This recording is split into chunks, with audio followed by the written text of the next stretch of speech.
ଆଉ ଅହଙ୍କାର ଆ ଭିତରେ ଫରକ କ'ଣ ଜାଣିଛନ୍ତି? ପ୍ରେମ ସବୁବେଳେ ସରି କହିବାକୁ ପସନ୍ଦ କରେ, ଆଉ ଅହଙ୍କାର ସବୁବେଳେ ସରି ଶୁଣିବାକୁ ପସନ୍ଦ କରିଥାଏ।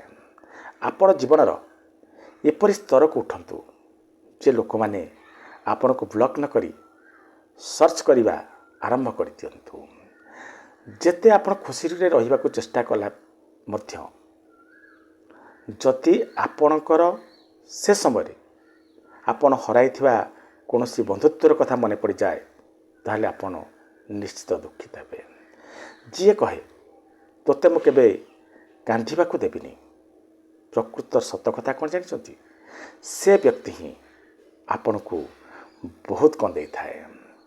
ସମ୍ପର୍କ ଯେତେ ଭଲରେ ଆପଣ ନିଭାନ୍ତୁ, ଯିଏ ଭୁଲ ବୁଝିବା କଥା ବୁଝିବ, ଯିଏ ବଦଳିବା କଥା ବଦଳିଯିବ, ଯିଏ ଆପଣଙ୍କୁ ଛାଡ଼ି ଯିବାର ଅଛି ସେ ନିଶ୍ଚିତ ଭାବରେ ଆପଣଙ୍କୁ ଛାଡ଼ି ଚାଲିଯିବ। ଯିଏ ଆପଣଙ୍କର ସେ ଆପଣଙ୍କୁ ଦେଖି କେବେ ବି ବିଜି ହେବାର ନାଟକ କରିବ ନାହିଁ, ଆଉ ଯିଏ ଆପଣଙ୍କୁ ଦେଖି ବିଜି ହେବାର ନାଟକ କଲା ସେ କେବେ ବି ଆପଣଙ୍କର ନୁହଁ। ରହୁଛି, ନମସ୍କାର।